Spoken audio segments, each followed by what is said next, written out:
Hey, high achiever. This one's for you. If you're feeling burnt out, disconnected in your relationships, and wondering why intimacy feels more like an obligation than something you actually want, let me tell you, it's not your hormones and it's not just stress. It's time to uncover the real reasons behind your lack of joy and mismatched libidos, and I can help. Join me, Dr. Jordin Wiggins, for The Pleasure Path, a 5-part podcast series created to help ambitious women like you reignite connection, intimacy, and yes, pleasure. I'll guide you through understanding what's really blocking your libido and connection in your relationships, rebuilding emotional and physical intimacy with your partner, letting go of the need to control and learning how to receive, embracing feminine energy, and let's not forget, mastering your pleasure, becoming the lover that you've always wanted to be. The Pleasure Path, an alpha woman's guide to feeling fulfilled, is more than a podcast. It's your blueprint to move from overgiving and overachieving to truly receiving the intimacy, connection, and passion you deserve. We go live February 10th, just in time to start shifting your relationship before Valentine's Day. Sign up now at thepleasurecollective.com/alpha or head to the show notes to sign up.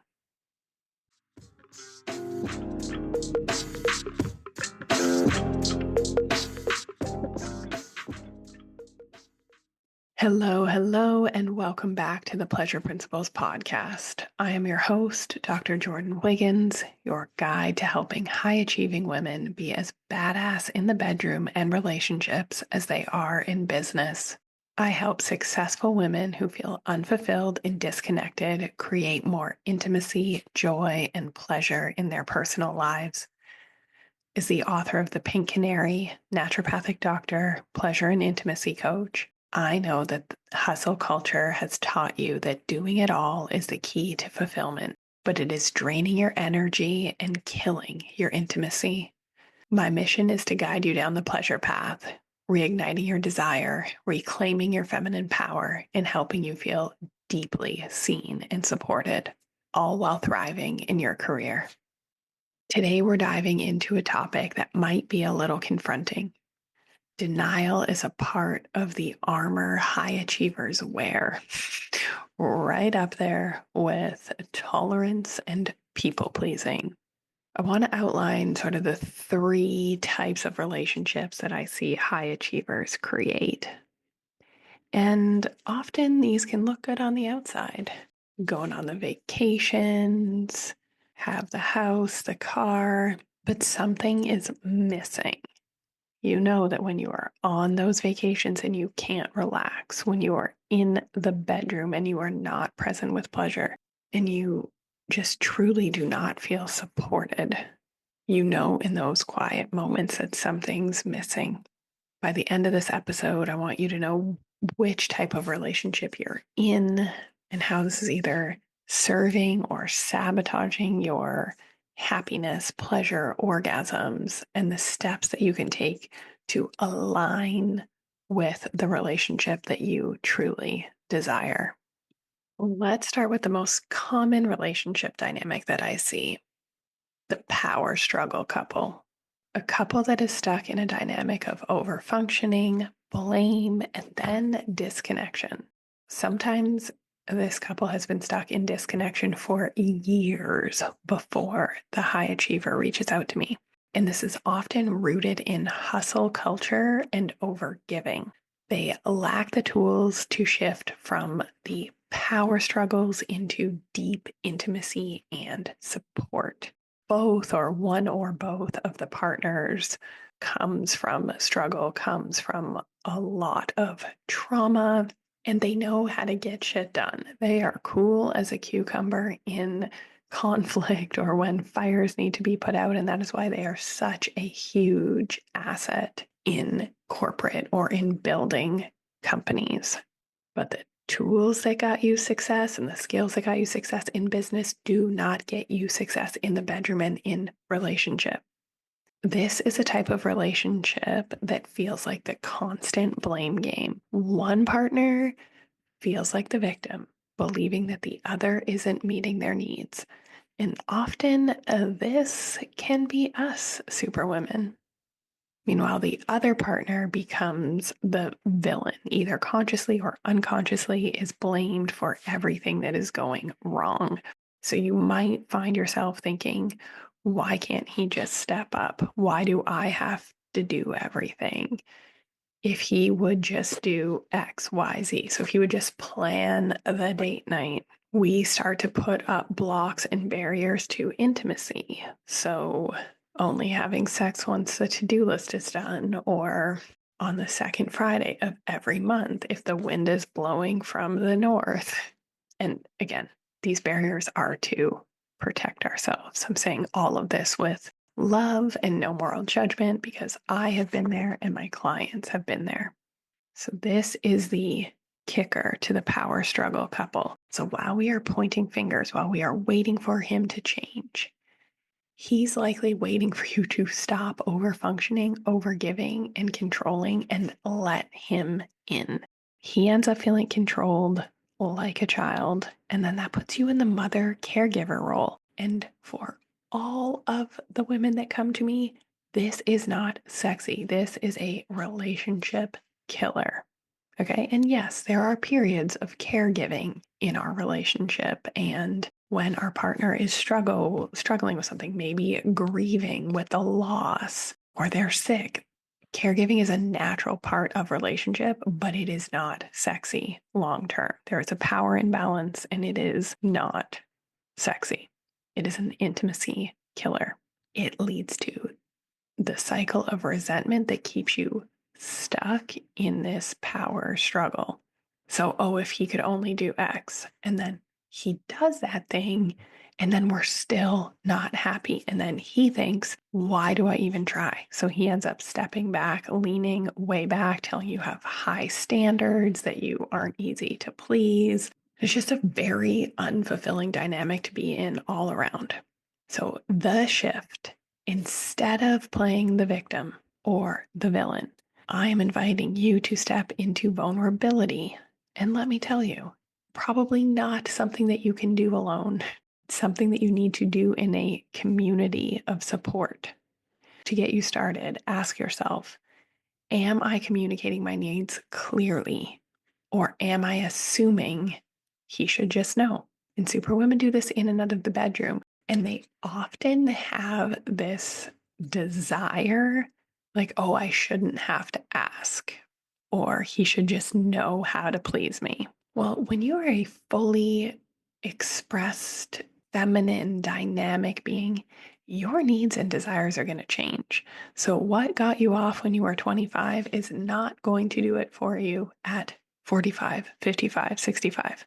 And yes, I have couples in their mid, late 60s having the best sex ever. No erectile dysfunction, no vaginal dryness, just juicy as fuck. And well, that's relationship type number 3. I will get there.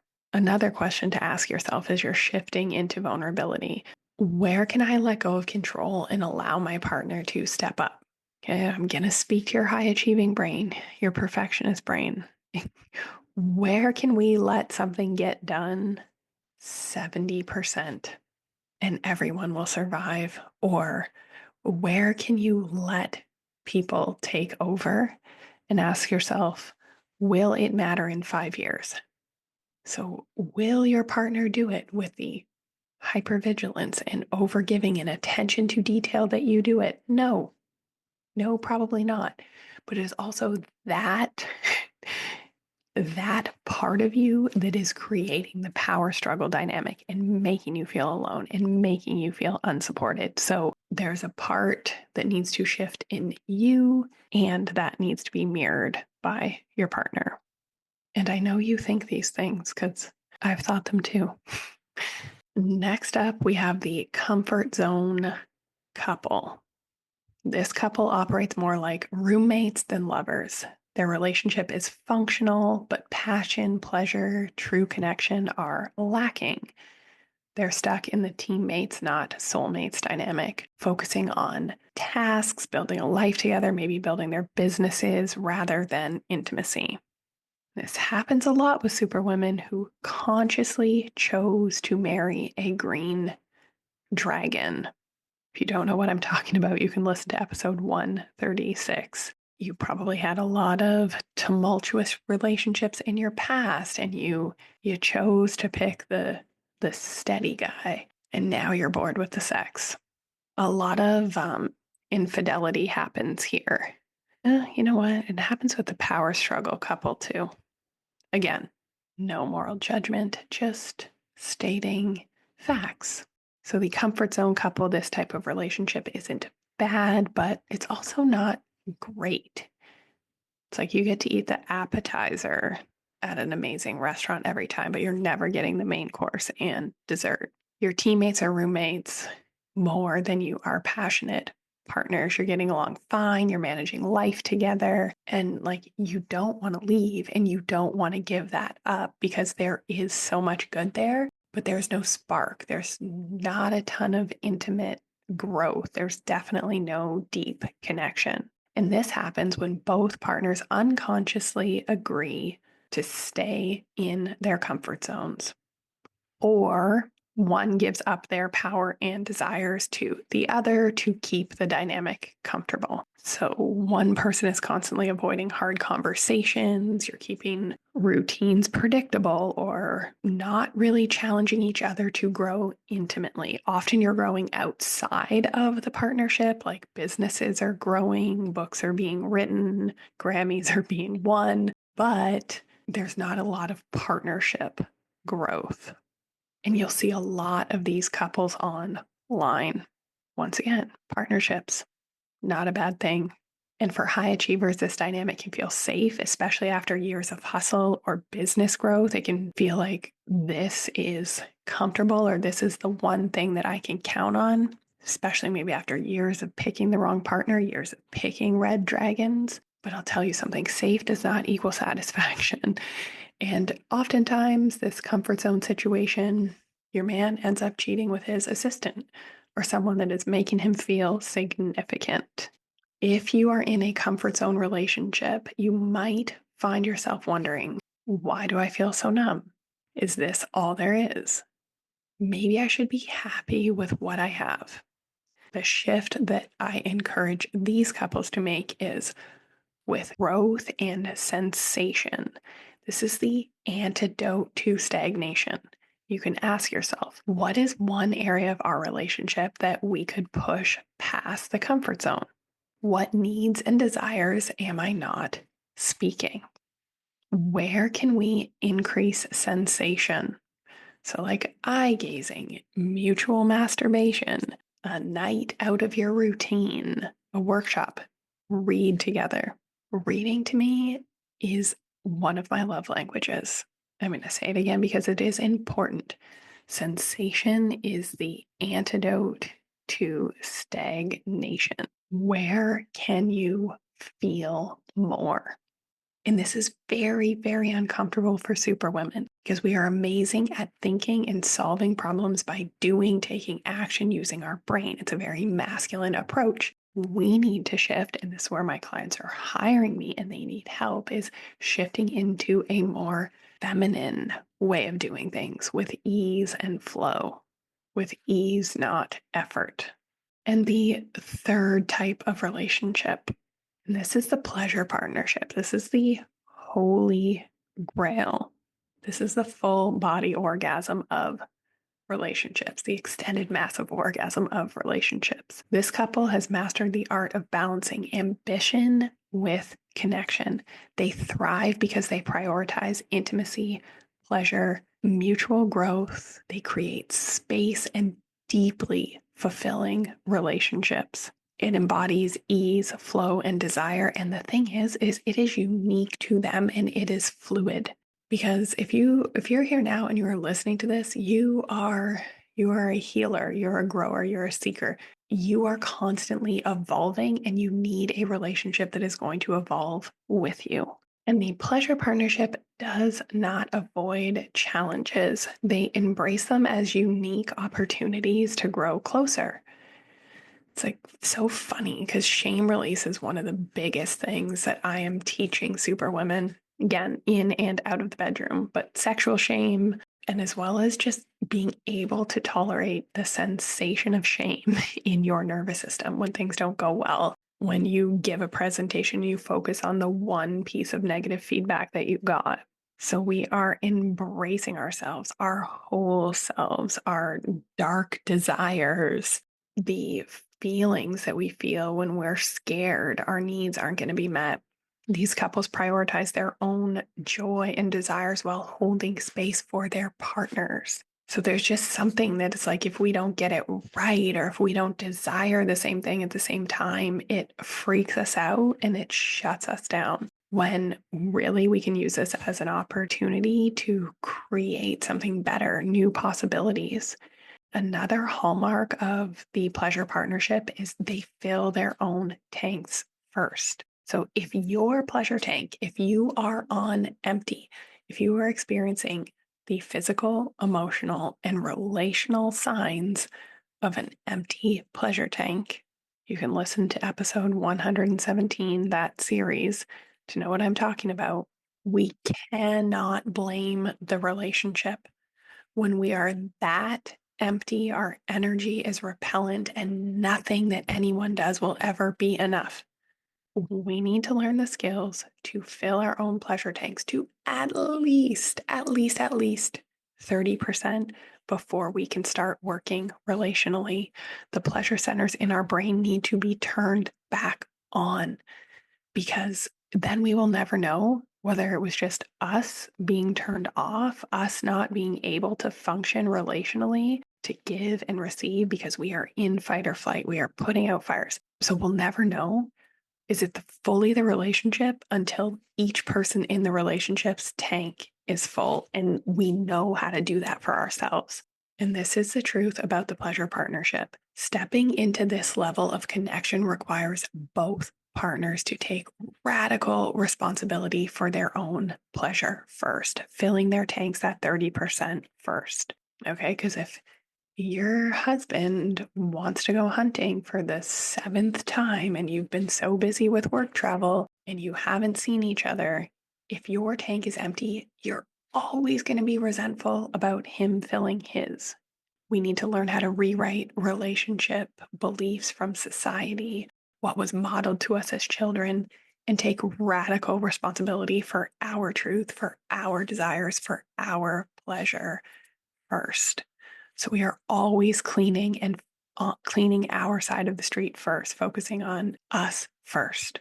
Magic happens when a client comes to me with a desire. So she's done that work. We've worked to fill her tank and plug the holes that are draining it.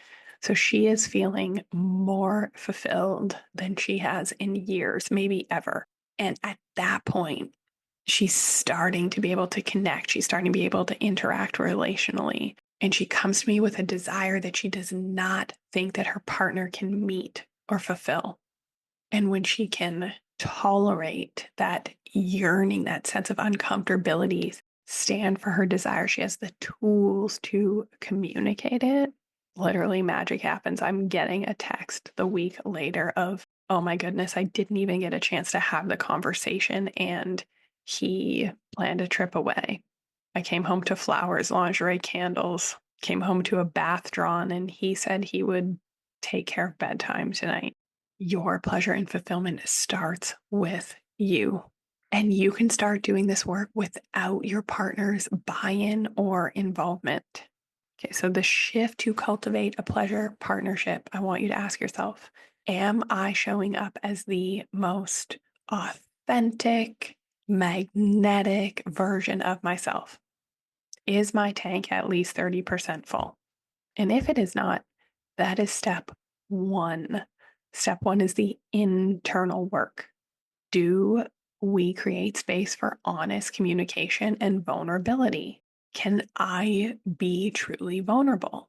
Or do I ask for half desires so that I can blame my partner or feel somehow protected and safe that if he doesn't or can't meet my full desire. And then that's when we get into the power struggle couple. Number one example that I gave. How can I prioritize pleasure for myself and for us as a couple?